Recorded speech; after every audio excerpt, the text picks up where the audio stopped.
Olá, meus amigos. Renata Cardoso está começando mais um episódio do Zona Mix Podcast. Um espaço dedicado para você que busca cultura, entretenimento e dicas com autoridades, personalidades, enfim, todos convidados dessa humilde apresentadora que vos fala.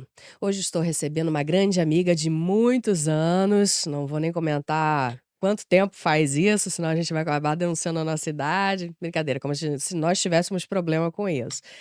Mas eu tenho muito orgulho de estar recebendo aqui no Zona Mix Podcast a minha querida e saudosa Leia Azevedo, que vai estar conversando com a gente sobre terapia neuroemocional, hipnose terapia, né? Assim que se fala, Leia? Hipnoterapeuta. Hipnoterapeuta, enfim, hoje o papo tá fantástico. Gosto muito, vou fazer as perguntas com gosto.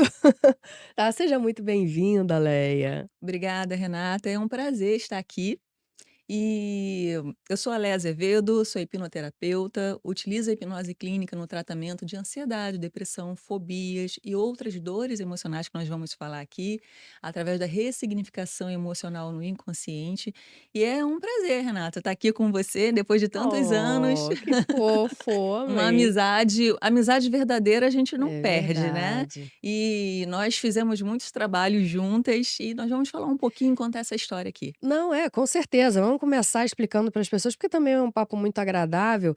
Nós fizemos teatro juntas. Aliás, eu comecei a minha carreira na área do teatro com a Leia.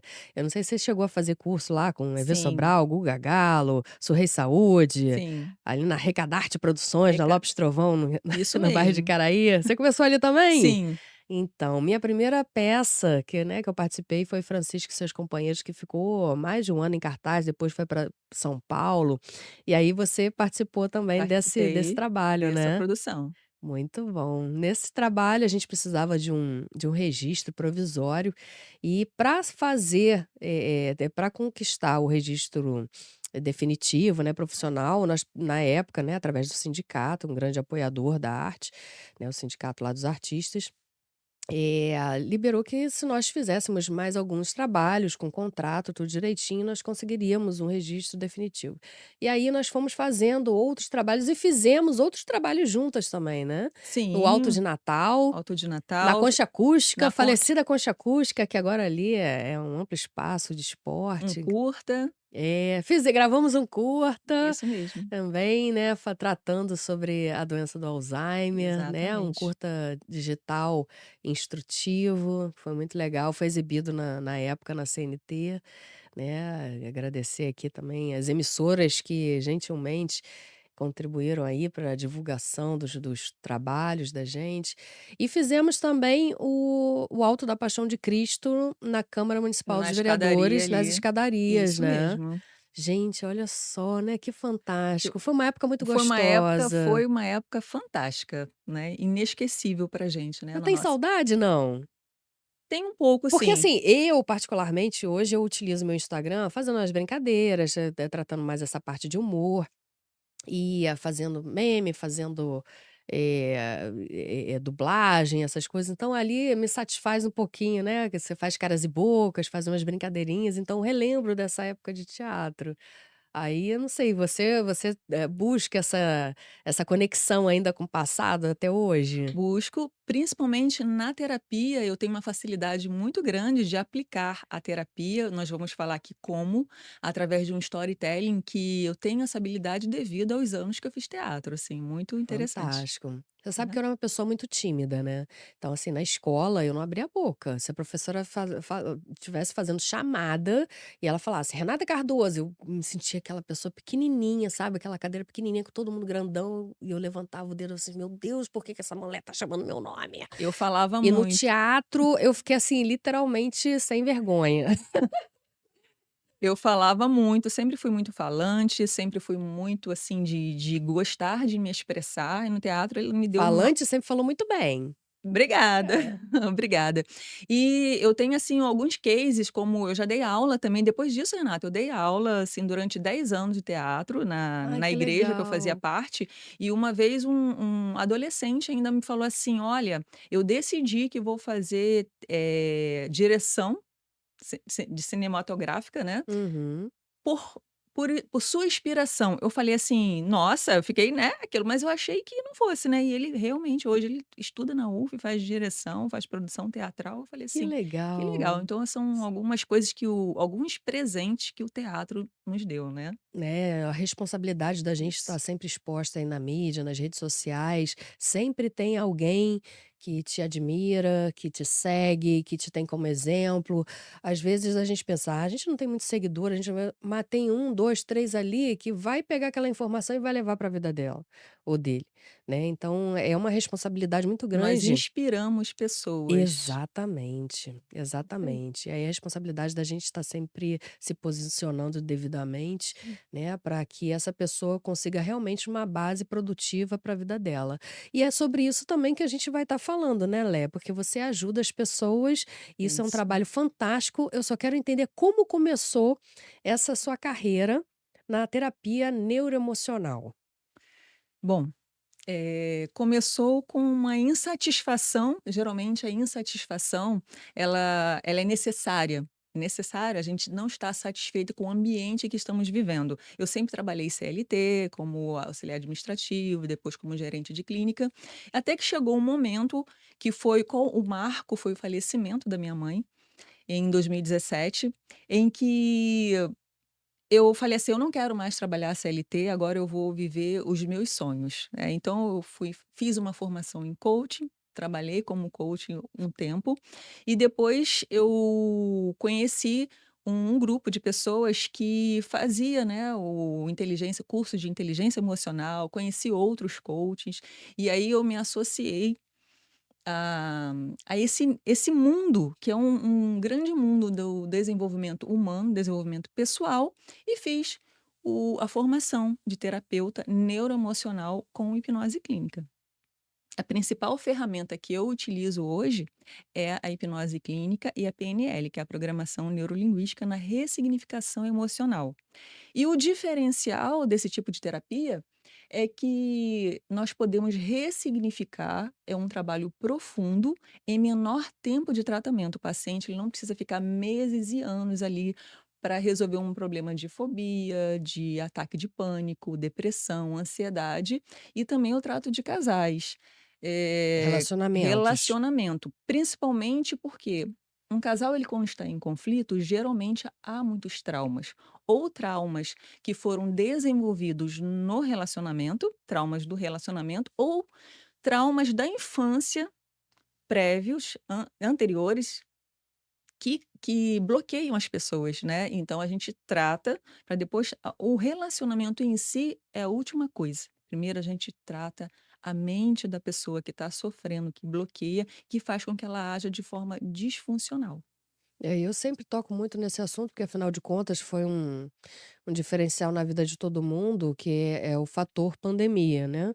Isso Então mesmo. modificou muito da pandemia para cá, essa necessidade de Hum. acompanhamento, de um diálogo mais profissional.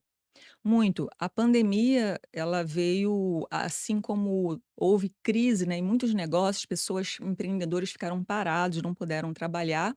Nós fomos qualificados como prioridade, eu esqueci agora o nome, né? Essencial, um trabalho essencial, e Sim, nós voltamos com um número grande de pessoas que estavam sofrendo de ansiedade, sofrendo de pânico por ficar confinado, e nós tratamos tudo isso. Traumas da pandemia trouxe muito isso, né? Uns novos clientes, uma nova dor por conta dessa pandemia, pessoas que estavam sofrendo com luto crônico já por causa de entes queridos que faleceram na pandemia por causa do Covid. Então trouxe sim um diferencial, uma nova demanda de trabalho, né, sim, sobre depois da pandemia. E como que é esse trabalho? Eu hoje, Renata, eu atendo em Niterói, né, aqui onde nós estamos, e também atendo na Barra da Tijuca, no Shopping Downtown. E como que é esse tipo de terapia, né? O cliente chega, o paciente chega, eu faço uma anamnese completa e vejo desde de criança. O interessante é que o paciente chega assim: "Ah, meu problema", vamos colocar assim, mulher: "Ah, meu problema é o meu marido". Eu: "Tá". Mas como Hum. que era lá na sua casa com o seu pai? "Ah, meu pai me abandonou, meu pai largou minha mãe, meu pai nem conheci meu pai". E então muitas mulheres Tem relação mesmo isso então, né. Eu vejo to às vezes as pessoas comentando nas redes sociais e tal, mas, porque assim, quando o pai é muito mandão, muito sei o quê, aí o filho, a filha se torna assim assado, tem essa referência? tem mais do que você pensa. Até a Olha, sexualidade, a orientação sexual da pessoa é definida por conta do tipo de relacionamento que ela tinha na casa paterna-materna. hum, Por exemplo, eu já tive paciente que, por conta de um pai agressivo, que não tinha diálogo, não tinha convivência saudável com o pai, mudou a orientação sexual. Era como se o paciente falasse assim: "Eu", lógico que é uma coisa inconsciente, tá? sim, claro, "Eu não quero ser eu não vou ser homem para ser igual a este homem", entendi, entende? E a entendi. mulher também faz a mesma coisa, tá? Isso tanto para homem quanto mulher. E quando você tem uma relação disfuncional com o pai, isso acarreta vários problemas, como falta de dinheiro. Muita gente chega para mim e fala assim: "Eu não consigo dar certo em nada, eu não consigo fazer dinheiro, eu não consigo prosperar". Primeira pergunta que eu faço: como era o seu relacionamento com o seu pai? Agora, se a mulher fala: "Eu tenho um problema de relacionamento, não consigo me entender com o meu marido", e dentro dessa demanda, eu pergunto: "Como é ou como era o seu relacionamento com a sua mãe?".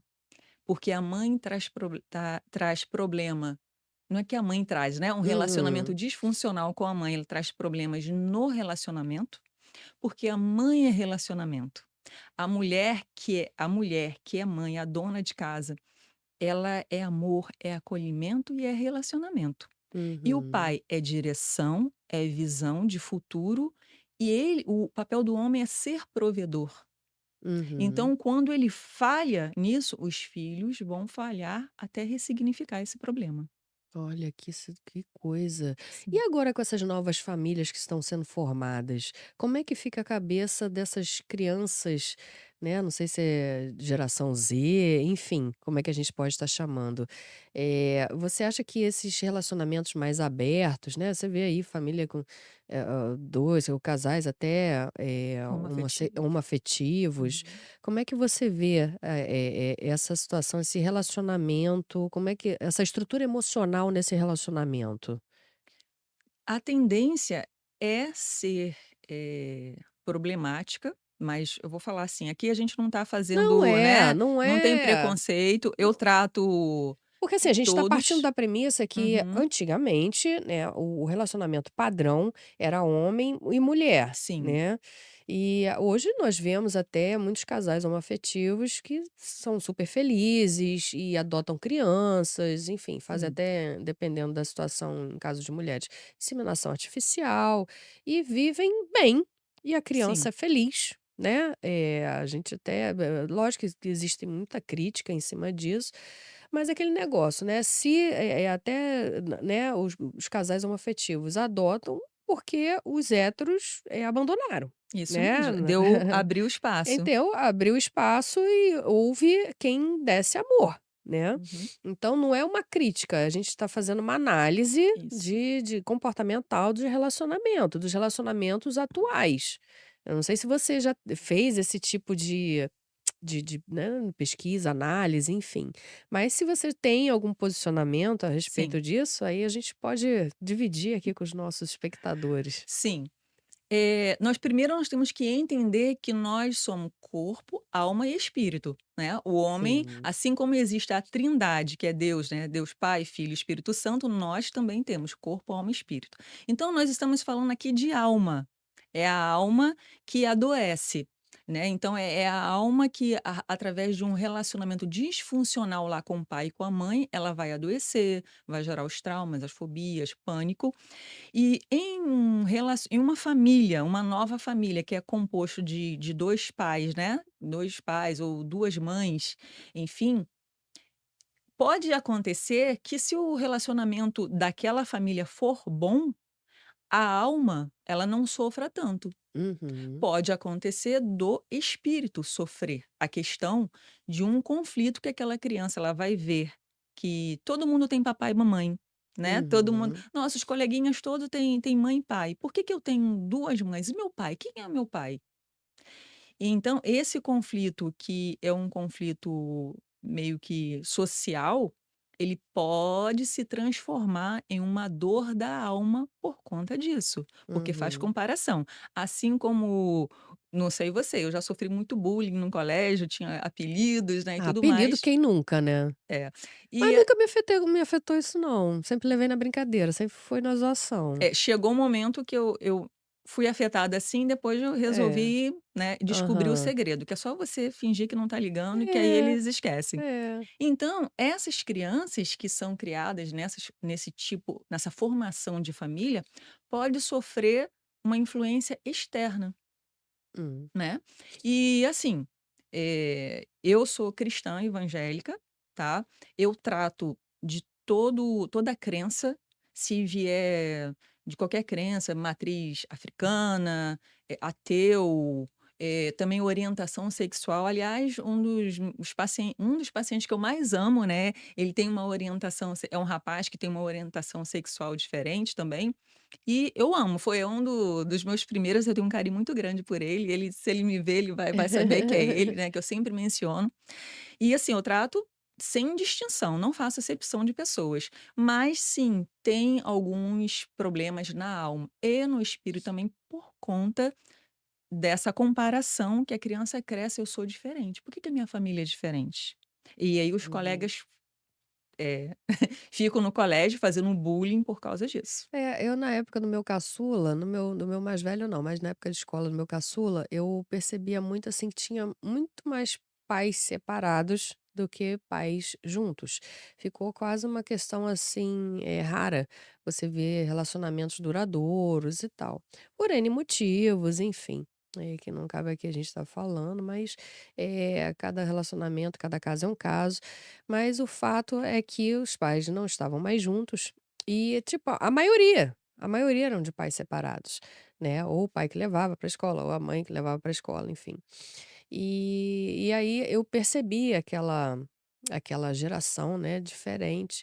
E aí eu comecei a conversar com os meus filhos, porque, assim, a gente passou a ser minoria, né, de uma certa forma. Infelizmente. E é uma questão, assim, que acontece com todo mundo. Então a gente sempre levou normalmente essa situação, mas eu sei que existe também muito preconceito em relação a isso, e que a criança acaba absorvendo. Uhum. Você acha que independente de uma família tradicional, digamos assim, e as famílias que vêm se formando, todas as famílias precisam de acompanhamento terapeuta? Todo mundo precisa, Todo Renan, mundo precisa? todo mundo precisa, porque a gente vive em um mundo muito cheio de nuances, de quem nunca sofreu alguma coisa na infância, quem não viu um conflito com os pais, quem passou escassez, né, necessidade em casa, ou questões de timidez, de não conseguir falar, de expor os seus sentimentos quando era criança ou adolescente, ou até mesmo na fase adulta. E hoje os relacionamentos estão muito complicados. Infelizmente, algumas pessoas até optam por uma orientação sexual diferente da que ele nasceu, por conta que essa pessoa ela não quer, uma mulher ela não quer se envolver com um homem, porque na cabeça dela tá a crença: homem não presta. Uhum. Então ela prefere se envolver, isso é alguns casos, tá, que eu tô Aham, falando. não, E a entendo. mesma coisa o homem. Sofreu, né, por conta de relacionamento com mulher, a mulher, sei lá, traiu ou fez alguma coisa, e ele encontrou um amigo que deu todo o apoio, ele resolve: "Não, o caminho é esse aqui". Eu Então conheço alguns casos de pessoas que terminaram um relacionamento, às vezes relacionamento de anos, enfim, não deu certo e tem essa visão, assim: "Ah, homem não presta, homem não dá certo, quer saber, vou fluir com os pensamentos", e acaba se relacionando com mulher e acaba se dando bem, se sentindo bem, sim, né, porque de repente encontra também naquela pessoa a mesma coisa que a outra também está precisando, enfim, e acaba unindo as é necessidades. isso mesmo. Além disso, Renata, ainda tem a questão das Tem muito energias isso. femininas e masculinas. né. Muita mulher, e eu já fui uma delas, eu sempre brinco, né, falando que eu fui homem durante 30 anos. É uma brincadeira que eu faço, porque eu agia por conta da constituição da minha família, né, do relacionamento disfuncional que eu tinha não, né, que os meus pais tinham, eu me tornei uma mulher masculinizada, porque eu comecei a trabalhar muito cedo, eu recebia adolescente, eu não comprava as coisas para mim, eu Uhum. comprava as coisas para casa. Eu aprendi na minha cabeça que eu tinha que ajudar minha mãe a sustentar a casa, e depois quando eu casei eu continuei na mesma coisa, né, no mesmo processo, e eu fui ficando realmente, masculinizada, era como se eu fosse ali, eu agia o papel de mãe, tinha que ser esposa e tinha que ser o homem da casa, né, então só que eu Meus não sentimentos também sempre foi assim, é, sabe. Eu sempre fui, tipo, deu um insight, assim, se eu não me virar, eu não vou conquistar, eu não vou sair do lugar, eu não vou isso fazer, eu mesmo, tenho que fazer o que eu quero, eu tenho que seguir a minha reta o que eu pretendo, eu vou ter que conseguir pelas minhas próprias mãos. Enfim, também depois que casei, né, homem da casa, mãe, mulher, né, faxineira, profissional, né, tudo amante, isso. tudo. E isso prejudica a gente no nível que a gente não sabe, isso adoece a nossa mente. Você tem uma ideia, eu porque eu assim, desculpa te Uhum, interromper, mas já te interrompendo. Aquela visão de que mulher é fraca, é frágil, então você tinha que se impor, então falar mais grosso que o homem, você tinha isso que mesmo. fazer não, eu faço não é fazer um trabalho braçal, não é isso, né, que aí não às vezes não dá para dependendo da pessoa, pelo menos no meu caso, não dá pra gente estar competindo muito por esse lado. Mas, no raciocínio, enfim, no domínio da situação, né, pra você ter uma ideia, até perfume, eu odeio perfume de mulher. Odeio perfume de feminino, sabe, não gosto, acho enjoativo, acho que quando chega aquela menina: "Ai, o perfume, ai, delícia". Não gosto, acho enjoativo, eu gosto de cheiro, sabe, de homem, madeirada, Você vê. entendeu. Eu só gosto disso, só uso perfume assim e, quando há a situação assim, eu dou até de presente para o meu marido também perfumes desse estilo. E graças a Deus, tenho 2 filhos homens, mas se viesse uma menininha também, eu ficaria muito feliz, óbvio, mas são questões assim que me deixou muito realizada enquanto mulher e apesar de gostar dessa parte toda masculina, eu ainda prefiro o homem. Em momento algum, eu tive uma segunda opção. Não tem a ver com a opção, Não tem a ver. não tem a ver com a opção, tem Hum, a ver com o modo de agir. E depois de eu não sei se aconteceu com você, aconteceu comigo. Depois de um certo tempo operando na energia masculina, eu comecei a ficar cansada, hum. esgotada daquilo. Chegou em algum momento que eu pensei: "O que que eu estou fazendo da minha vida?". Porque Não, ainda não cheguei nessa fase não. eu cheguei eu cheguei nessa fase cansada, que chegou um momento eu falei assim: "Eu quero um homem que cuide de mim, agora eu quero alguém que cuide de mim". Eu fiquei Hum. cansada de eu ter que cuidar de mim mesma e de todo mundo e de Não, todo o acho que resto, são momentos. Tem momentos que aí você para e fala assim: "Poxa, não é? é". Sempre São tem, momentos. sempre tem. É porque o ganho ainda está maior.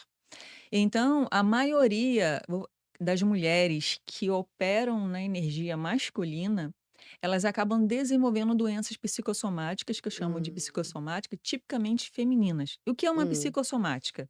É uma doença que vai da mente para o corpo.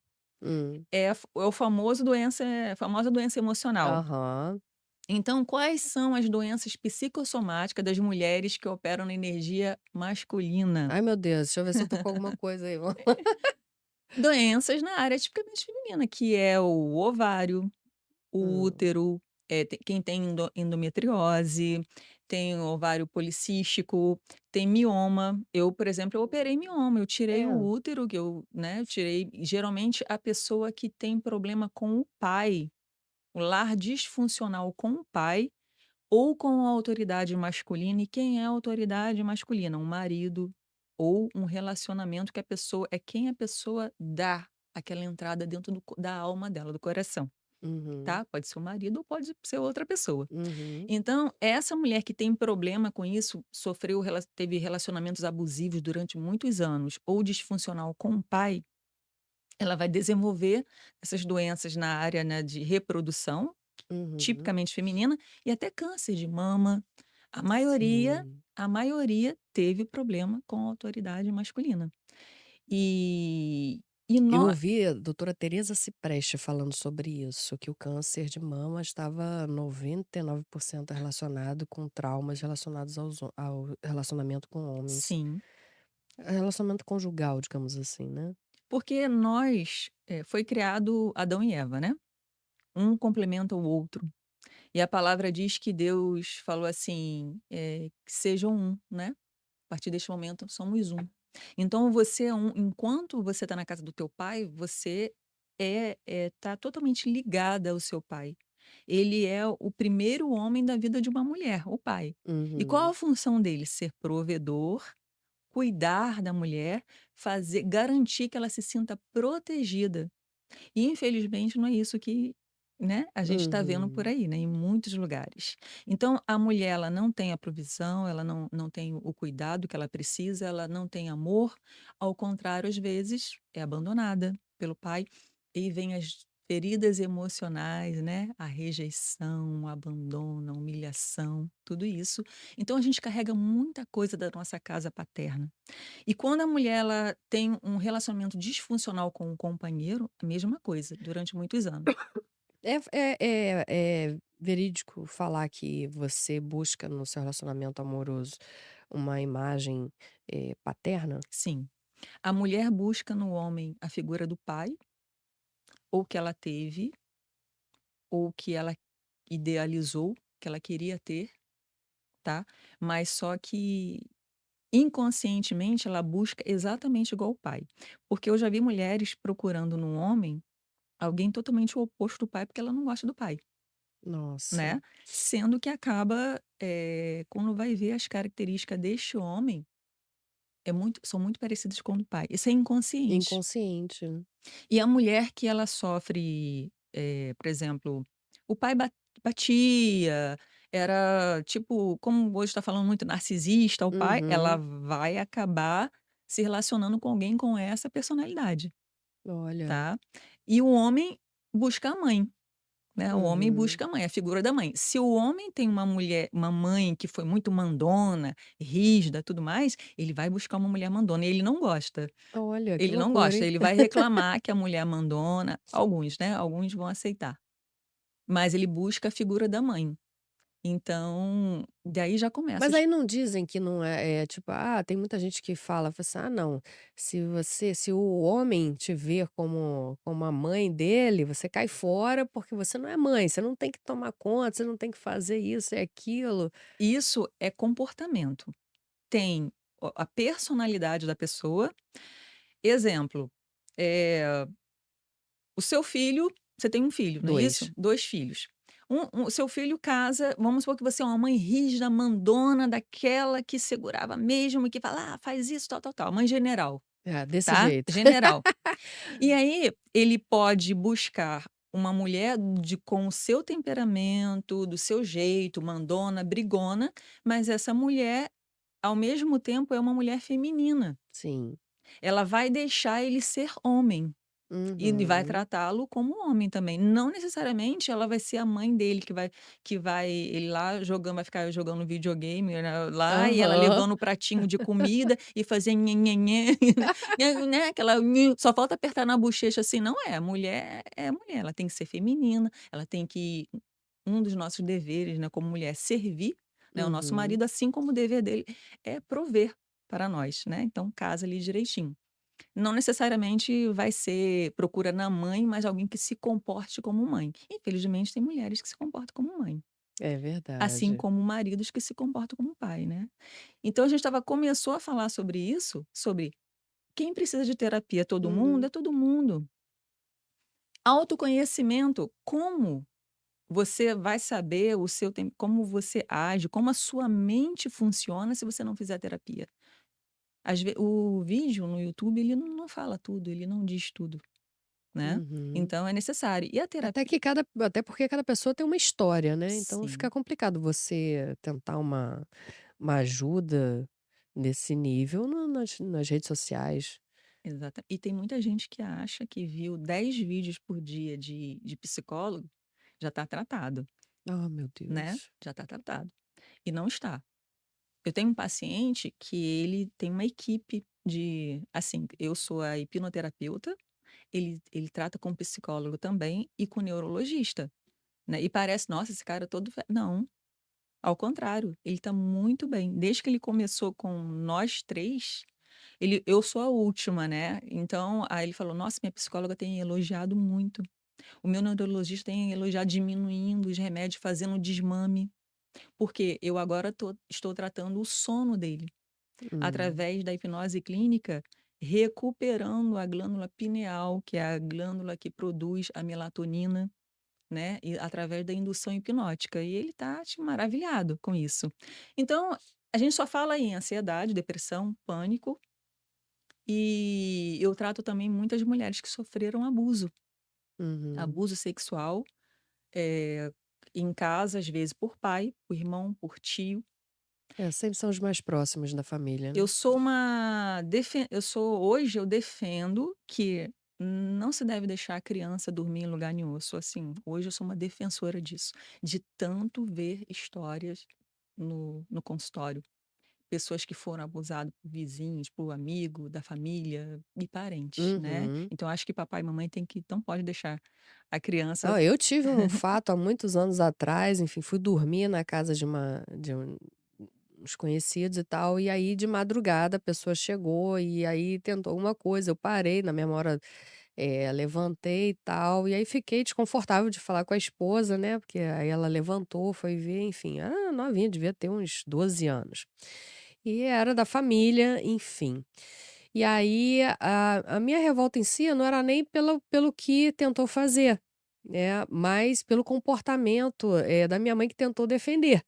Então eu sempre tive Olha uma isso. revolta muito grande, tipo: "Ah, não, mas é parente e tal, não sei o quê. Não, vamos deixa quieto, não fez nada, acabou aí e tal". E continuava recebendo em casa, então isso me deixava muito revoltada.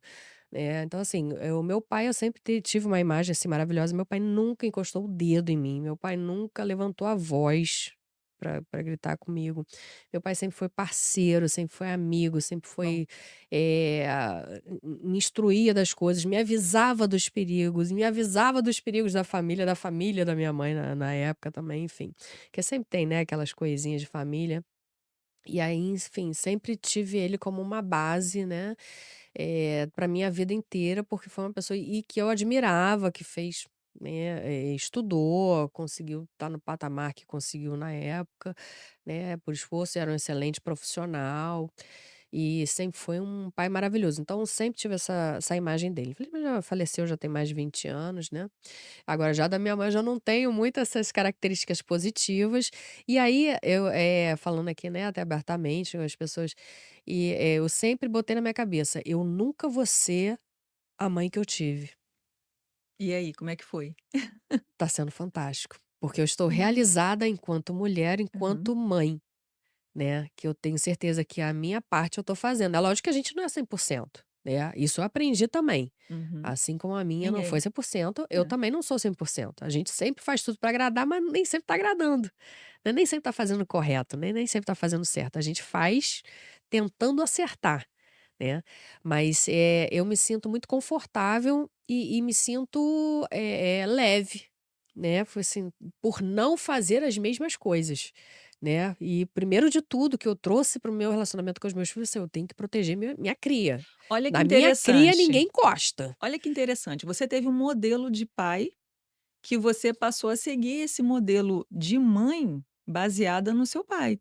O amor, Uhum. o cuidado que ele, né, tratava de você, o mesmo sentimento de proteção que você tinha e de, como se fala, né, colocar ordem, né, assim que Aham. ele colocava ordem, mas ao mesmo tempo era paizão, não é isso? Isso. Você seguiu esse E a modelo. gente tinha os mesmos gostos, enfim, não te cortando, mas já te cortando, por exemplo, aconteceu uma situação que a gente teve que se mudar às pressas, e aí nós fomos para um apartamento que a minha mãe adorava, amava, era pequenininho, era do jeitinho que ela queria, mudou a cozinha inteira do jeito que ela queria. Mas eu e o meu pai, a gente não estava gostando, a gente não conseguia dormir, porque era muito barulho de madrugada e tal. E aí meu pai foi e falou assim: "Não, Renata, amanhã sai e vê um outro apartamento pra gente". Aí eu falei assim: "Tá", meu pai teve derrame, né, ficou com derrame 10 anos, com problema no lado direito, então ele tinha pouco, né, pouca mobilidade. E aí eu já estava numa fase de quase andando de cadeira de rodas e tal, aí eu falei assim: "Pai, mas aí onde é que eu vejo?". Ele falou assim: "Não, eu confio em você". Uhum. E aí quando, minha mãe foi ver, aí depois pediu pra eu acompanhá-la, e aí eu gostei do apartamento, aí meu pai foi e falou, né, falou assim: "Você gostou?". Aí eu falei assim: "Gostei". "Tá, então é pra lá que nós vamos". Então sempre foi assim, muita confiança. Então você até me via na responsabilidade de, né, tá fazendo a coisa certa. E foi a melhor coisa que a gente fez, ter mudado pra lá, foi maravilhoso. Minha mãe ficou revoltada durante um tempo, mas até que depois que meu pai faleceu e tal, ela se sentiu, mais à vontade no apartamento e tudo, né, a gente acaba se acostumando, né. A família toda gostou, só ela Que que bom. acaba. Mas eu entendi, porque, assim, o outro era um pouquinho maior, né, teve um lance também, que assim, que meu pai comprou um piano pra mim quando eu tinha 4 anos de idade, e aí, tinha esse negócio de mudança, aí, pô, era uma antigamente não existia, essas empresas de mudança que fazia tudo. Isso mesmo. Antigamente era só as andorinhas que faziam transporte de pianos, né, que era, até tem até hoje, né, sem felder, né, tamanho de formato de armário. E aí, eu lembro que a gente mudou, e o outro apartamento era muito pequeno, né, quando a gente teve que mudar às pressas, por conta do derrame do meu pai. E aí, a primeira coisa que minha mãe falou assim: "Não, deixa isso daí, vende isso daí", e aquilo ali era parte do meu coração, né. Imagina a dor, E né. aí eu fiquei muito triste, eu chorava e tal, naquela época ainda eu tinha 19 anos já, nessa época.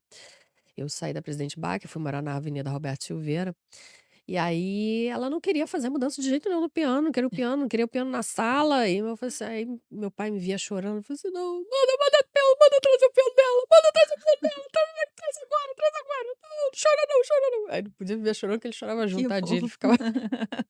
ficava Que emocionado. fofo. Então assim, sempre teve essa parceria, Sim. sabe. Aí eu lembro que uma vez minha mãe também me deixou de castigo, e aí ele falou assim: "Ah não, eu vou dar uma volta com ela". "Ah tá, mas ela não, ó, vai ali, faz um lanche e volta". Aí eu já tinha uns 9 anos de idade, 8 anos, por aí. Não lembro o que que eu fiz, realmente eu devo ter respondido, devo ter feito alguma coisa que eu também não era santa, né. E aí meu pai passou assim: "Ah não, eu quero uma peposa". Aí meu pai: "Peposa, que é isso?". Ah, eu falei assim: "Ah não, ali, vamos ali comigo". Aí foi lá, tal, comprou era o ursinho, né, que eu tenho Hum. até hoje. E aí ele foi, comprou e tal, chegou em casa, eu falei assim: "Não, vou esconder, senão a mamãe vai brigar, né". Aí ele foi e falou assim: "Não, é isso, a mãe vai acabar comigo". Aí ele foi lá, abriu a porta, entrou, eu escondi a Peposa no corredor, aí ela foi, abriu a porta, eu falei assim: "Ah não, ela pediu pra comprar um negócio", eu falei assim: "Não, Peposa, é negócio de figurinha".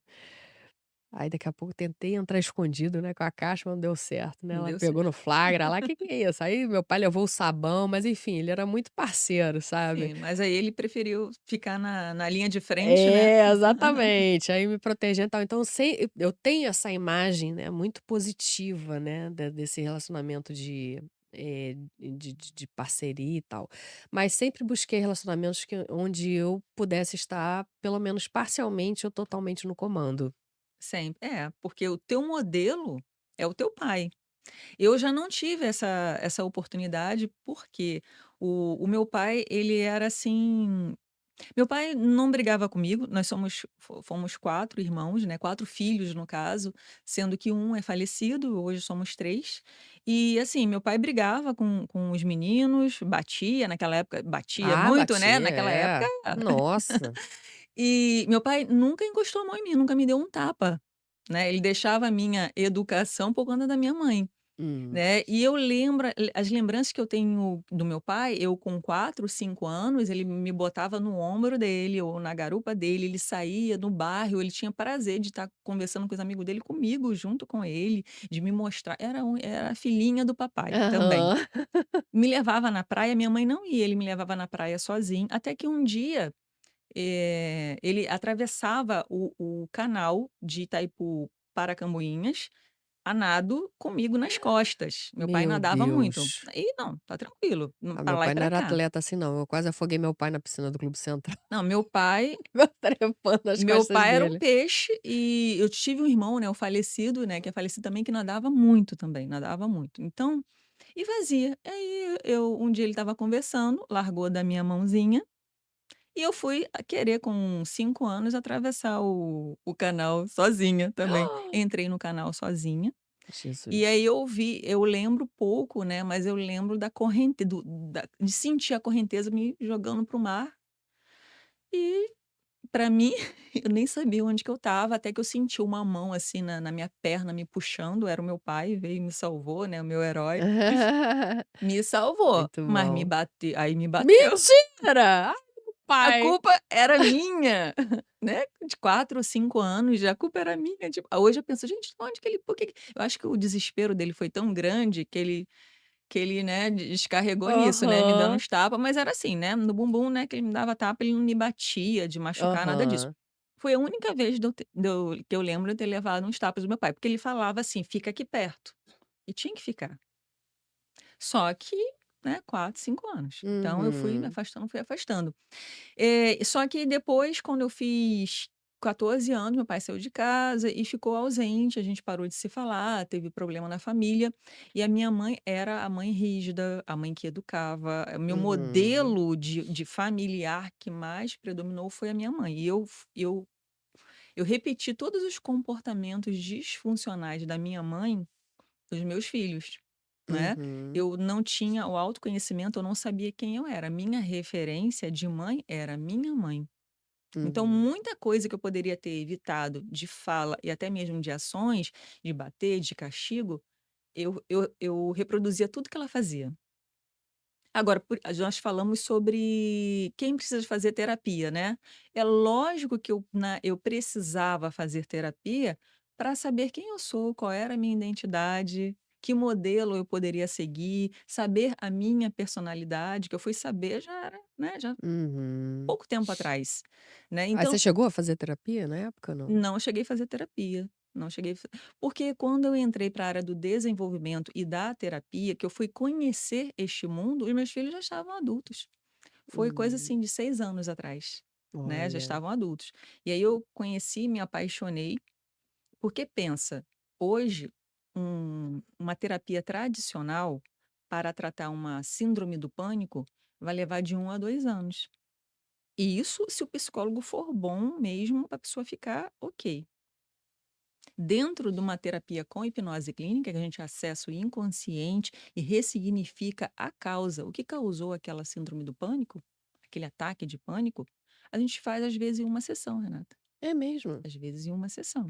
Porque às vezes, a pessoa ela criou essa problemática através de algum trauma específico, né. Sim. Não veio de muito tempo, enfim. Não.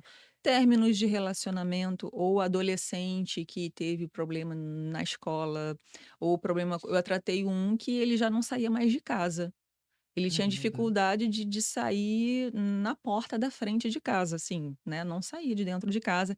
E se saísse por uma necessidade muito grande, que tinha que sair, ele passava mal na rua, dava dor de barriga, ele não conseguia comer, ele não conseguia quando a mãe Uhum. insistia de passar em algum lugar para comer, ele não conseguia comer, não conseguia. Então, esse aí ele já não era só pânico dele, ainda era depressão também, ele não saía do quarto. Ele chegou no consultório dopado, assim, com aquele olhar, né, aquele dopado de remédio. Foram algumas sessões, se não me São engano 2 situações diferentes, né, não, é o depressão mesmo. e pânico. Sim. O pânico era o que ele sentia quando saía de dentro da casa dele. Ele passava mal, se tremia, dava dor de barriga, não conseguia comer, ele passava mal. Tinha um ataque, aquela Hum. tremedeira, aquela Uma coisa. fobia. Isso, esse é o pânico. A depressão era, ele estava em depressão. Como que é? Só queria ficar deitado no quarto escuro, não queria mais ir para o colégio, até para se alimentar era ruim, tinha que tomar remédio para dormir. Então o pânico é um braço da depressão, né, também. Pode No ser. caso dele, ele tinha os 2. Sim. Não necessariamente, a pessoa Hã. pode ter depressão e não ter pânico. Uhum. Ela pode depressão, vamos falar de uma tristeza profunda, e ela tá ali num buraco que ela não sai. Ela precisa voltar a viver, sentir ânimo de viver. Precisa tratar. O que que causou essa depressão, Uhum. tá? Ela até sai, vai nos lugares, mas, né, aquele E tipo um zumbi. uhum. Agora, se ela tá assim, com essa depressão, essa tristeza profunda dentro de casa, mas quando ela sai de casa, ela começa a se tremer, passar mal e começa a dar um ataque, que é o ataque de pânico mesmo, né? Então aí já são 2 coisas. Já é a depressão e o ataque de pânico. Eu estava lembrando aqui, eu lembro muito do meu pai cantando pra mim, assim, "Ô coisinha tão bonitinha do pai, ô coisinha tão bonitinha do pai, você vale ouro, todo o meu tesouro". Lembrar essas cenas, esses detalhes, faz bem ou não é legal, de repente, você se agarrar ao passado? Tudo que nos faz sorrir, que nos alegra, é bom lembrar, né? É bom lembrar sim. Se você tem uma boa memória do teu pai, é maravilhoso, né, porque isso vai gerar ocitocina em você, hormônios da Uhum. felicidade, né, uma dopamina boa, uma dopamina do bem, uma serotonina, né, te dá Eu acho prazer. que é isso que sempre porque, assim, problema todo mundo tem. Uhum. Todo mundo gente, não existe quem não tenha problema, pelo amor de Deus, né. Agora como você encara o problema é que tá a O que diferença, não né. pode, Renata, é você lembrar do seu pai. E sentir tristeza. Em um momento você sorri com aquela lembrança e daqui a pouco você começa a chorar porque seu pai faleceu. "Poxa, se ele Uhum. estivesse aqui". Aí sabe aquela pessoa que começa rindo, depois termina Sim, chorando? sim. Não, isso que não pode, aí tem que tratar. Aí é um luto crônico, Hum, que é outra coisa que a gente trata também. Muita gente eu já tratei pessoas que com luto crônico de 20 anos. caramba. Já tratei inclusive eu trato, né, mulheres com luto crônico do bebê que não nasceu, que houve um aborto. Tanto o aborto espontâneo, quanto o aborto provocado, tá. Porque não é porque a mulher fez um aborto, e ela foi agente, um aborto, que depois ela não sente as consequências, Hum. muitas se arrependem. Então a gente precisa e a ressignificação desse tipo de luto, ela, de certa forma, ela é linda, né, ela é linda, porque a gente vê claramente o alívio, parece que a Hum. pessoa entra carregada com um peso enorme nas costas e sai aliviada. E isso a gente consegue, assim, às vezes em uma sessão, Renata, é Olha, que maravilhoso. fantástico. Uma vez eu fiz uma ressignificação de aborto, a paciente tinha abortado 5 vezes, Meu 5 Deus. vezes. Ela já era uma pessoa de uma idade mais avançada, acima dos 70 e poucos anos, tomando vários remédios, depressão, ansiedade e tal, e na anamnese foi, só que ela não me contou isso na anamnese, ela foi me contando depois. "Ah, que eu fiz um aborto também". Por ser cristã, evangélica, de igreja, então é mais difícil ainda, né. Aham. Aí quando ela falou, eu falei: "Ah, foi só um aborto?" Ela: "Não, foi 5". Eu estava no início da minha carreira como terapeuta, né, Hã. eu fiz assim.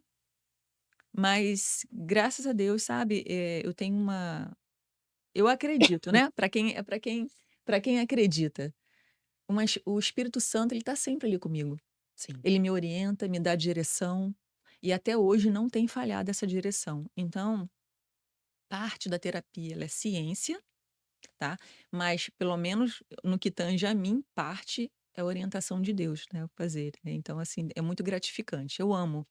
E a gente fala Eu muito percebo que você fala com muito amo, amor, né, eu sim. diria até uma palavra, assim, mais forte, com muito tesão, Sim. né, sobre o seu trabalho. Você sabe um sinal de quando você encontra o propósito?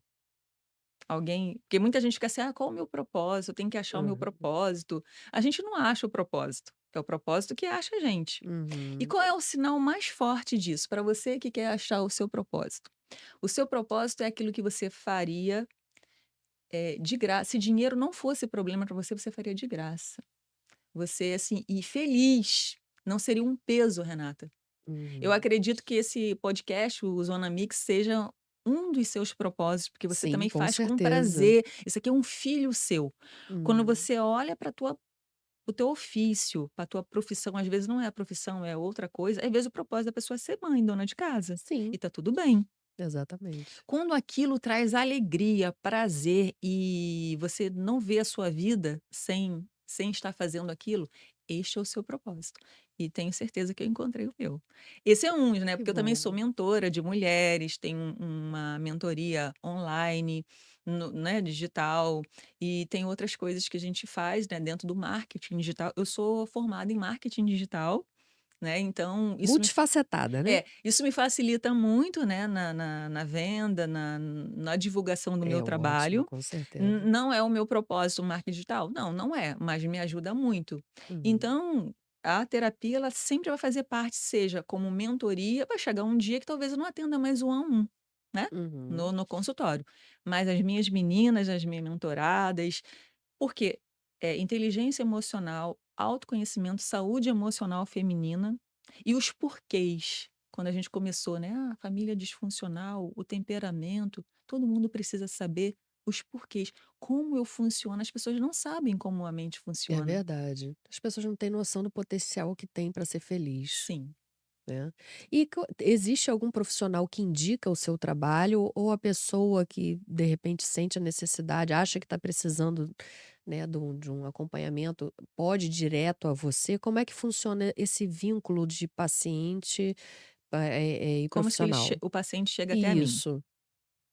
Bom, são alguns caminhos, tá? Um profissional, um neurologista, por exemplo, psiquiatra, ele pode indicar se ele conhece o trabalho da hipnose clínica, né, da PNL, ele pode indicar, geralmente indica para um psicólogo. E o que acontece muito é que, em alguns casos, o paciente chega para mim porque ele já faz sessões com o psicólogo, mas ele entendeu, através de pesquisa, que determinado assunto ele precisa de uma ressignificação mais ali na raiz, né, do problema, no Uhum. inconsciente. Porque tem coisa que não é falando.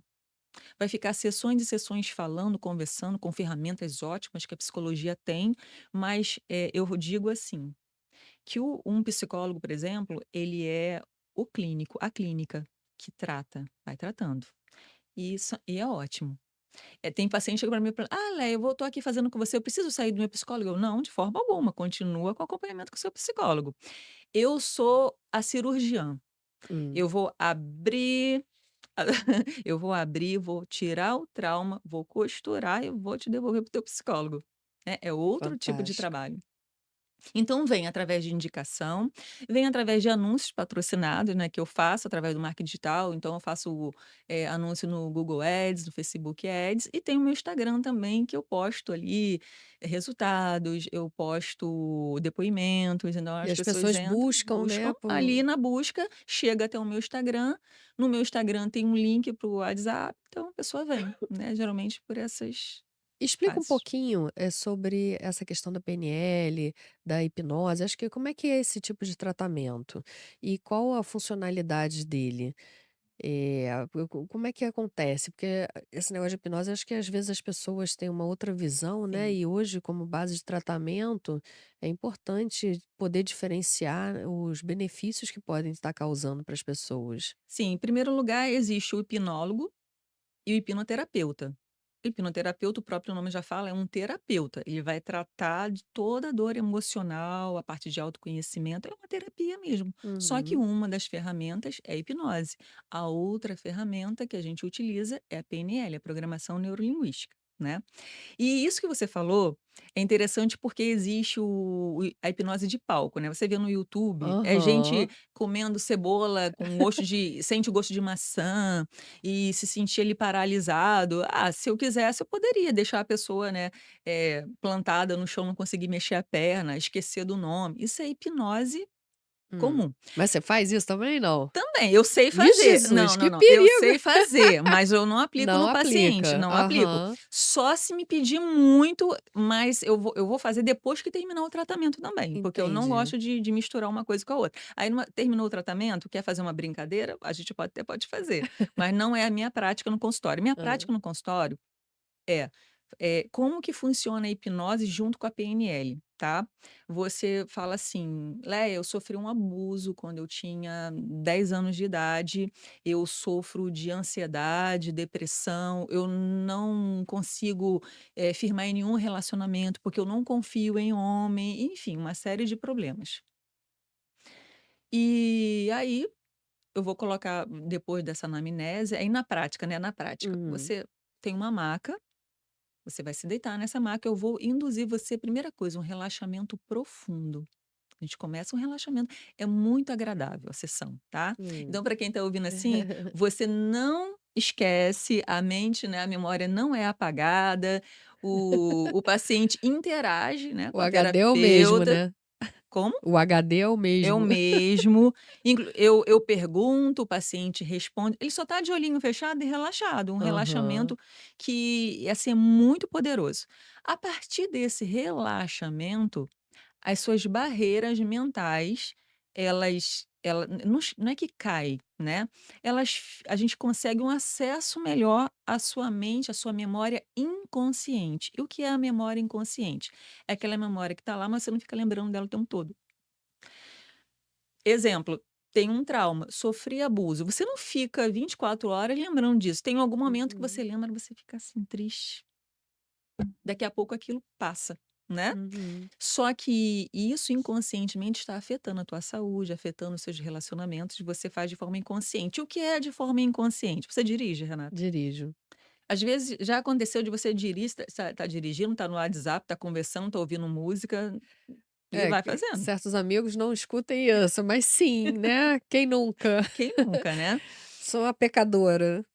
Ah, eu não dirijo, né, mas já andei muito de bicicleta. Então, às vezes, eu chegava em casa, cheguei em casa, porque você já conhece o caminho inconscientemente, Sim. não é isso? Aham. Você não precisa ficar olhando, assim, para o retrovisor, para lá, para cá, você não precisa Vai no mais, vai automático. no automático.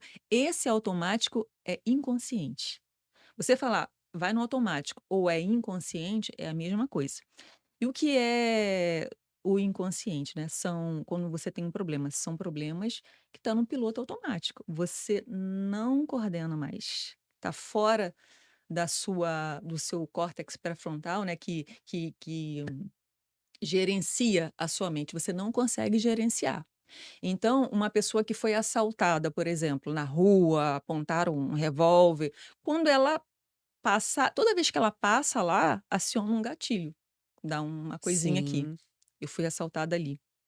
Depois que ela passa daquele local, ela esquece daquela Ah, isso aí dor. eu até me lembrei de uma situação, aqui no né, em Niterói tinha uma questão assim que, 2 pessoas de bicicleta, aí passa e tal, ou senão 2 caras de numa moto, aí passa e tal, pega teu celular, vai embora e tal. Andou uma época aqui em Niterói que tinha Sim, muito disso, agora deu uma parada. E aí, a gente, né, cresce ouvindo isso e vendo, né, presenciando os amigos dos meus filhos, né, sendo assaltados e tal. E aí, nós viajamos, fomos para uma outra cidade do interior onde era comum e normal as pessoas andarem. 2 caras numa moto, vários rapazes de imagino isso. bicicleta, e tipo, ninguém estava ali para assaltar, estava para curtir, era o dia a dia daquela coisa. E quando aparecia, Dava aí gatilho. dava aquele gatilho, falei assim: "Ih, vai assaltar a gente aqui". Isso aí. Isso é você não consegue controlar isso. E Muitas eu mu tive que falar na época, eu falei assim: "Relaxa, aqui é outra cidade, aqui os roubos e furtos são de formas diferente, diferenciadas". rouba banco, né. É, digamos assim, tem outras E fontes. através desse relaxamento, a gente consegue, diminuir essa barreira do consciente para o inconsciente. E aí entra a PNL, que é a programação Hum. neurolinguística. É uma indução através da fala, onde a gente faz uma reprogramação ou ressignificação mental mesmo, tá? A gente ressignifica. Se for uma questão lá na infância, eu te levo até aquela fase, aquele momento da infância onde houve, dependendo, se não há sofrimento, porque se eu te levar e você começar a sofrer, eu vou te tirar de lá. Mas se não, a gente consegue ressignificar um acolhimento para o seu eu criança. Você se sentiu Uhum. desprotegida, abandonada. A gente faz esse acolhimento. Eu já aconteceu de um rapaz que era gago. Por que ele ficou gago? Porque viu o pai e a mãe brigando, peixeira e tal. Caramba. Quando ele viu que a mãe pegou o facão para atacar o pai, ele deu um grito e ficou mudo na hora. A briga acabou, né, ali. E depois, com o exercício fono, ele voltou a falar mais gago, né, a Olha. voz não voltou ao normal. E isso ele era criança, e já faziam quase 40 anos que ele sofria disso. E aí eu levei ele até o local, eu perguntei: "O que que você está sentindo vendo a cena?". Eu coloquei ele na cena, ele: "Tô sentindo medo". Eu fui ressignifiquei um medo através da programação neurolinguística, da reprogramação mental ou ressignificação mental. Ele ficou bem, o eu criança dele ficou curado, consequentemente o eu adulto dele foi curado da gagueira. Isso eu fiz em uma sessão só, Fantástico. tá. E dessa forma, né, que a gente trabalha na ressignificação emocional de quase tudo, Renata. Olha, você sabe que quando eu conheci meu marido, ele era gaguinho, gaguinho, gaguinho, tipo, de falando e chutando as coisas. Padum, padum, padum, padum, padum, e a gente tem que segurar os, os Caramba. móveis, os enfeites da sala. Eu falei assim, pô, não dá, cara. Se não tal. Mas a gente levava na brincadeira e tal. E era muito engraçado, porque minha mãe era gaga também. Quando os 2 começavam a conversar, eu tinha que rir, né, assim, enfim, né, era uma coisa que não dava pra controlar. E aí depois que a gente casou, depois que o pai dele faleceu, eu Olha, não sei se ele se sentiu um pouco estabilizado, né, emocionalmente e tal, ele reduziu muito. ansiedade. Sabe, Ansiedade reduziu diminuiu. tipo 80%, sabe, de ter momentos que realmente nem aparecia gagueira, né. E eu tive uma situação que aí o meu caçula não era gago e depois de sofrer uma cirurgia, que ele teve uma peritonite abdominal com 2 anos e meio de idade, ele quando retornou, ele voltou gago. Ele não estava falando e tal, e aí só falava com o irmão. Né, tanto é que no hospital ficou, acho que uns 20 dias internado, na época 20, 30 dias internado pós-cirurgia, e aí ele não estava falando depois que ele voltou, e ele quando o irmão ia visitar, ele só falava com o irmão. O irmão falava assim: "Oi, Fael, você tá melhor? Que não sei o quê, tal". Ele: "Tô, não sei o quê", mas só dialogava com o irmão. Aí eu falei assim: "Poxa", aí a médica falou assim: vamos precisar do seu mais velho para uma terapia aqui". E aí todo dia ele ia pra salinha, para o quarto, né, pra puxar essa coisa, Exercitar a fala. exercitar a fala, né, do irmão. Então o mais velho serviu de terapia para o caçula, que aí ele Legal. desenvolveu, tá falando melhor, mas voltou gago, do trauma da cirurgia. É, tipo um estresse, né, que ele sofreu ali Exatamente. na cirurgia, o medo anterior de: "Ah, vou para a cirurgia", tudo isso. É, e aí, enfim, hoje ele tá com 20 anos, né, vai fazer 21, e não tá tão gago quanto antigamente, mas às vezes a gente percebe que ele tá muito ansioso e aí ele fica, É, a né, são ansiedade passa. momentos, né. Mas me conta mais um caso de sucesso no seu trabalho, que envolva o seu trabalho. Nossa, são tantos. Eh, eu já tratei casos de codependência nível hard. Codependência também é algo, né, que hoje em dia também tá, assim, demais, né, se falando, né, em codependência. E, por acaso, foi de um homem, né, não foi de mulher, né, mulher geralmente é mais vista como codependente de homem. E esse rapaz, ele teve um relacionamento de 7 anos, se não me engano, tal, e ele terminava, voltava, e ele sabia que a pessoa não era para ele, que ela ia voltar a errar, problemas de traições, tudo mais, dele chegar a contratar detetive e ter fotos e ter tudo, mas ele não conseguia terminar com ela, Caramba. não conseguia. E nós tratamos ali determinado número de sessões, não vou dizer para você que foi fácil, porque até agora eu falei: "Ah, nós fizemos uma sessão, consegui fazer uma sessão". Este não. Este foi assim, um desafio e eu amo, né, desafio também, eu falei: "É Uhum. desafio? Vamos lá". fizemos algumas sessões. Na última sessão, que eu defini como última, eu falei: "Acho que hoje vai, né". Ele ele via essa mulher como ela era uma mulher, assim, muito atraente, né, muito bonita, mas também já tinha feito várias cirurgias, então ela tinha o silicone, ela tinha, né, abdominoplastia, todo Hum. corpão, né. E ele era, assim, muito apaixonado por tudo isso. Quando terminamos a última sessão, eu falei assim: "Ela tem Facebook?" Ele tem. "Qual é o Facebook?" Aí eu entrei no Facebook, peguei uma foto, que ela estava muito bonita, com roupa de academia, muito sensual, abri a foto e mostrei para ele. Aí ele olhou assim: "O que que você fez?" Eu gosto de chamar esse momento de "te conheço como ninguém". Te conheço como ninguém. Ele olhava para ela e não fazia mais sentido para ela. Para Pra ele, ele. para ele. Ela não fazia mais sentido para ele.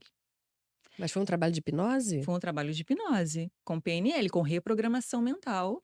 Caramba. E aí eu não usei só, palavras nessa, eu tive que usar elementos como outros recursos também, né, que porque eu vi que era um nível muito, muito forte de codependência. Então, mas foi um sucesso. E depois disso ele ficou um tempo sozinho, até falei, né, fica um tempo sozinho.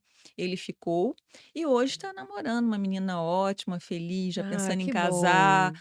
sabe. E assim, quando eu vejo, quando eles postam foto deles juntos, eu vou Que lá, né, legal. dou um amei, bato palma, assim, porque eu me sinto fazendo parte daquilo, sabe. Ah, Esse que foi um case. legal. E um outro case foi uma jovem de 22 anos, na época que ela tinha, ela já fazia 4 anos com sessões tradicionais, né, era um psicólogo que estava tratando dela, que tratou muitas coisas, ela disse que ela melhorou muito e de fato, só que a questão do abuso que ela sofreu pelo avô, Hum. isso ela não conseguia, ela ia nas sessões, melhorava, mas chegava em casa, passava algumas horas, aquilo voltava e estava atrapalhando ela no casamento dela e tal. E ela me viu na clínica, porque o consultório do psicólogo dela era assim, são perdão, vários consultórios, ela me viu lá, ela perguntou, a recepcionista: "Quem é essa moça?" Eu falei assim: "Ah, ela faz hipnose". "Hipnose? Ah, eu quero fazer, será que ela conversa comigo?" Eu já estava já tirando o jaleco já para ir embora, eu estava indo embora, aí ela veio: "Ah, doutora, ela pode tem uma menina que quer falar com você, pode ser?"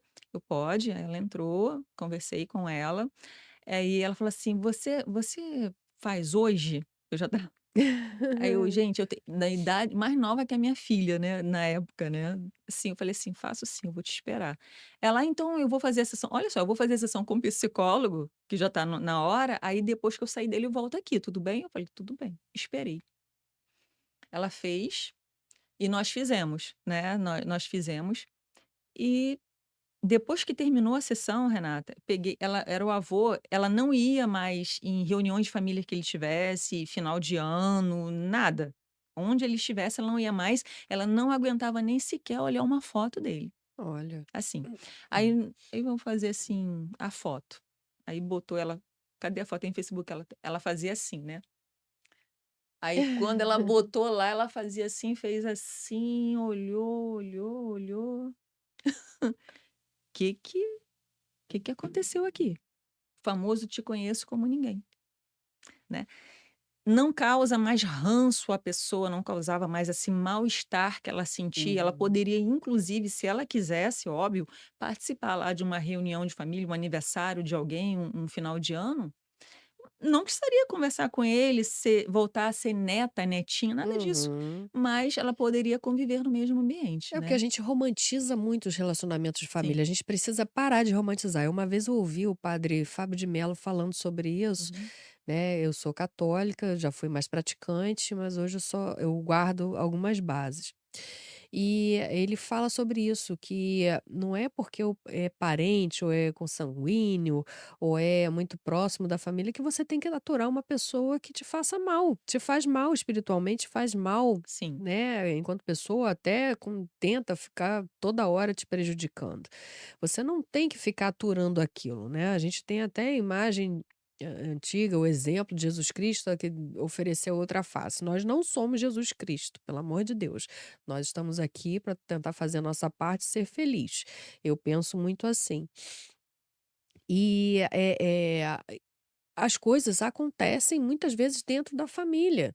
E às vezes até um acompanhamento desse pode fazer, unir, né, a própria família em alguns casos. Mas a gente precisa parar de romantizar que a família, a gente cresceu com isso. Eu, pelo menos, tive muito isso.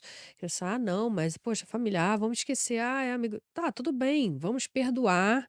Eu sou uma pessoa, eu devo ser muito sincera, eu não sei muito o significado da palavra perdão. Mas veja bem, há uma diferença de você trazer para o seu coração e você simplesmente ignorar que essa situação existe ou essa pessoa existe. Eu prezo muito a minha serotonina, a minha dopamina. Então, se eu acho que aquela pessoa está sendo indigesta para mim, eu vou lá, eu excluo. Aí não tô afim. Eu quero olhar para quem me ama, eu quero olhar para quem me tece palavras de consolo, de conforto, de carinho, de amor.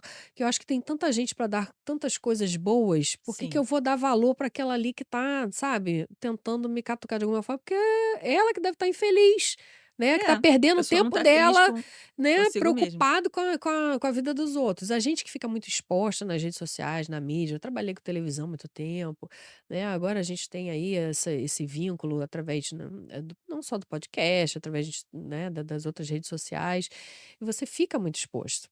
Né, e as pessoas elas acham que te conhecem por aquilo que você apresenta ali, por uma palavra e tal, mas não é diferente do dia a dia.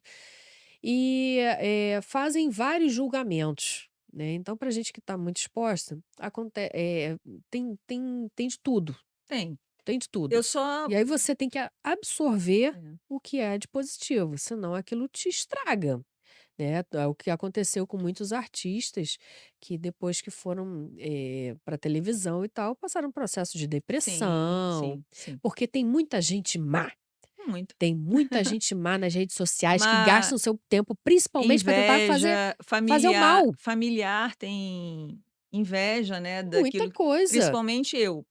Eu eu cresci numa casa pobre, né, eu não tenho vergonha de falar, minha mãe foi empregada doméstica, o meu pai ele era pescador, eu não nasci e uma das coisas que minha mãe que eu replicava, coisa boa que eu repliquei, a minha mãe ela fazia questão que eu estudasse, eu sou a única dos filhos que terminou uma faculdade, né, então minha mãe ela fazia questão, eu não sei de onde que ela tirava recursos para comprar uma roupa para mim, para eu poder sair, para eu poder estudar, então Renata, uma coisa que a gente tem que ver é o seguinte: você não precisa conviver com quem te machucou ou quem te machuca.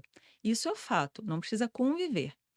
Agora, o perdão, ele é necessário para a manutenção da saúde da alma ou da mente. Porque quando já entra na área terapêutica mesmo. Uhum. Quando você não perdoa, significa que você tem uma ferida aberta em você. Então não é assim, seria muito bom: "Ah, eu, hein, tá julgando, tá falando mal, tá fazendo fofoca de mim, tá isso, tá com inveja, e deixa pra lá, ele lá, eu cá". Esse ele lá, eu cá, é uma ferida que está aberta. E aí muita gente não perdoa justamente porque acha que se perdoar, tá obrigado a conviver, a ser amigo dessa pessoa. Não, eu já penso diferente, assim, é uma repulsa, tô falando no meu caso, tá, Uhum. perdoar, não sei se a palavra é perdão, mas, você eu ter essa a pessoa que fez uma vez, ela pode fazer de novo, ela Sim. pode fazer de novo, entendeu. Então é melhor recuar, trato com educação, porque você, às vezes, excluir numa rede social, ok, você consegue. Você excluir, de repente, de entrar na sua casa, ok, você consegue. E no ambiente de trabalho que você é obrigado a aturar aquela situação que você sabe que pode te prejudicar de várias formas, você tem que abstrair. Mas você acha que Tem que ser você sentindo profissional, aquela repulsa pela pessoa vai impedi-la de fazer algum mal contra você? não deixa de ser uma defesa, É uma porque aí defesa. você não vai permitir que aconteça de novo, entendeu? Se você liberar o perdão, você também pode ter essa atitude de não permitir, não deixar mais que essa pessoa entre. Entre na sua casa, nos seus assuntos, saiba dos seus projetos e você não precisa sentar para tomar um café com a pessoa. Não precisa Uhum. nem sentar do lado na mesa de jantar no Natal. Não Uhum. precisa. O perdão ele é necessário porque quando a gente fica com uma ferida aberta, Renata, prejudica sim a nossa saúde mental e depois a física. Então Hum. muita gente hoje sofre de ansiedade por falta de perdão. Uhum. Sofre de pânico por falta de perdão, sofre de alergia, dor de Hum. cabeça, dor de garganta, dor no estômago. Sabe, quem tem Gastrite. gastrite, quem sofre do Aham. estômago, isso é raiva. Olha. Falta de perdão, o ranço, aquela raiva que ficou, afeta o estômago, né. Uhum. Então é necessário e como perdoar? Então nesse caso aí, eu acho que eu sou um pouco psicopata, porque eu fico sem sentimento nenhum, É. entendeu? Vacilou comigo, opa, sem sentimento nenhum. Eu não sinto ódio daquela pessoa, mas também não sinto amor, Uhum. entendeu? Eu sinto assim, ela existe, vamos ter que dividir o planeta Terra, né, então, eu que abra meu olho para que não aconteça de novo, entendeu? Isso, Mais ou menos nesse patamar, mas eu não tenho raiva, não tenho ódio, sim. não guardo isso dentro de mim. Mas ao mesmo tempo, não tenho sentimentos que, me remetem a lembranças que aquela pessoa é boa para mim. Então eu falei assim: "Opa, É ali". porque nós fomos ensinados a perdoar o amiguinho, a perdoar Uhum, o irmão, a uhum. perdoar a gente que a gente gosta, mas que nos feriu, né. "Ai, Aham. agora dá um abraço no coleguinha", né. Perdoar, agora sim, dá uma não é isso. O perdão, ele é uma decisão, ele não é um sentimento. A gente fica esperando sentir amor pela pessoa para perdoar. A gente fica esperando a gente esquecer o que aconteceu para perdoar, e não é isso.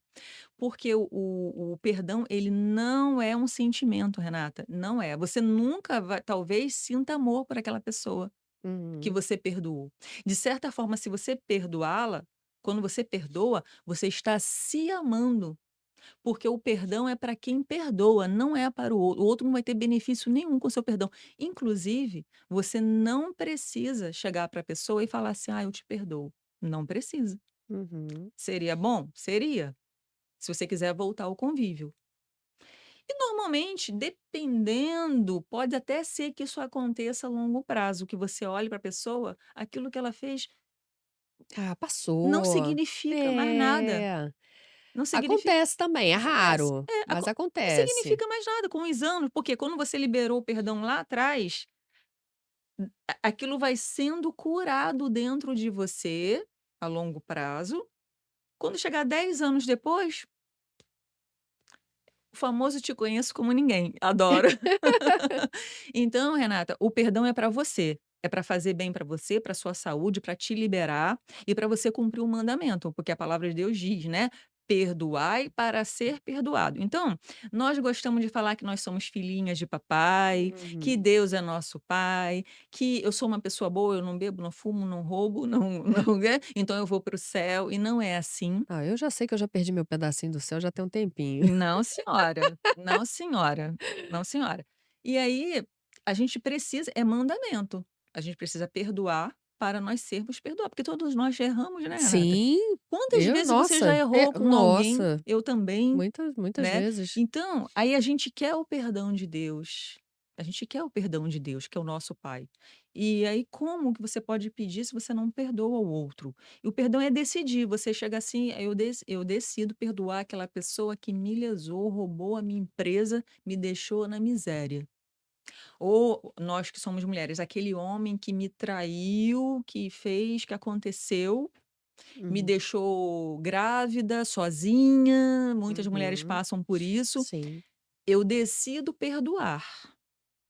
E com o tempo, aquela dor é um tempo, é um processo. O perdão, para ele ser sentido, é um processo depois da decisão. É assim que funciona. E ele é para nossa saúde mental, tá? Faz uhum. mal. Olha, nosso papo tá maravilhoso, mas infelizmente a gente vai ter que Ah! encerrar. Ah, de novo, 1, 2, 3 e Ah! ah! Mas eu queria que Muito você bom. deixasse conselho se fosse bom não se dava, vendia, né, mas eu queria que Uhum. você desse um conselho para as pessoas, levarem uma vida mais leve, como é que elas poderiam estar levando uma vida mais leve e deixasse seus contatos para quem quiser, de repente, fazer uma consulta com a doutora Leia, tivesse a disponibilidade de se conhecer pessoalmente. Sim. Bom, se eu um conselho, eu acabei de falar muito sobre o perdão. Eu acho que penso que é uma das atitudes mais difíceis, né, que da gente tomar, principalmente quanto mais machucados nós fomos, mais difícil é perdoar. Então, decida perdoar, que o sentimento vai vir após o perdão. Isso é pai, é mãe, cônjuge, pessoas que você conviveu, assim. E busquem o autoconhecimento através da terapia, porque, como falamos aqui, todo mundo precisa. Você precisa saber como funciona a sua mente, por que você faz o que você faz, por que você gosta de comer as coisas que você gosta, por que você não gosta de comer as coisas que algumas coisas. Tudo tem um motivo. Né, eu tenho até a minha nora, ela chega: "Ah, eu não gosto de tal coisa", eu: "Por que você não ela não me analisa, não me analisa. E Profissional 24 horas. isso, então assim, o conselho, assim, o principal, saúde, um dos maiores problemas de saúde mental que eu vejo é a falta de perdão. Isso, acarreta muito problema mental, tá. E procure sim um terapeuta que possa te ajudar. Se você sofre de ansiedade, fobia, síndrome do pânico, já sofreu abuso, problemas de relacionamento, nós estamos aqui para ajudar. E o meu contato, né, eu tenho um Instagram, que é @terapeuta Lea Azevedo, é sem i, é Lea. Então é @terapeuta Lea Azevedo. No meu Instagram, no link da bio, tem um link para o meu WhatsApp. Então você vai entrar no meu Instagram, o @terapeuta Lea Azevedo, e vai clicar na bio, tem lá. Você vai dar direto no meu WhatsApp. E eu mesma vou falar com você, tá? Você pode até falar: "Ah, eu vi você lá no podcast da Renata, do Zona Mix", e você fala que a gente pode até ver um desconto para você, né, Ah, que opa, aqui do olha aí, pessoal olha, do olha o do Zona Mix, prestígio, né, hein. então. E mais alguma coisa? Não, então o WhatsApp a O pessoa pega ali pelo Isso, link, mas eu vou através do falar também, link. eu posso falar também Pode, o você número do atende na WhatsApp. Barra e aqui em Niterói, Sim, os eu atendo em endereços. Niterói, no centro de Niterói e no Shopping Dantal, na Barra da Tijuca. Você pode ver qual local fica melhor para você e atendo online também. Então, Niterói fica longe, Barra da Tijuca fica longe, a gente pode agendar online, tá. O telefone, a Renata lembrou bem aqui, né, eu vou falar aqui, é o 21969217624, 21969217624. Ai, muito bem, Leia. Vamos fazer até um Vou brinde fazer aqui um por causa desse brinde. momento, eu com o braço quebrado, que não vou ter que Vou fazer fazer com esse aqui. aqui. Espera, deixa eu mudar Mas de a gente mão. não deixa fazer. Tchim, Oh, um tchim, é brinde por esse esse reencontro momento. maravilhoso. Isso aí. Gente, para vocês que assistiram, muito obrigada. Deixa uma mensagem para Leia Azevedo, essa pessoa maravilhosa. Vale a pena bater um papo com ela, hein?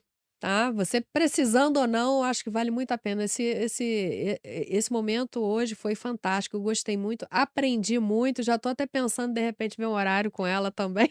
Oh, que bom. Tá, um grande beijo pra vocês. Curte lá o vídeo, aciona o sininho, deixa o seu comentário, deixa sua mensagem pra Léa que ela vai ver e assim que puder vai estar respondendo, que a gente vai estar repassando pra ela, tá ok? Grande beijo, até o próximo episódio do Zona Mix Podcast.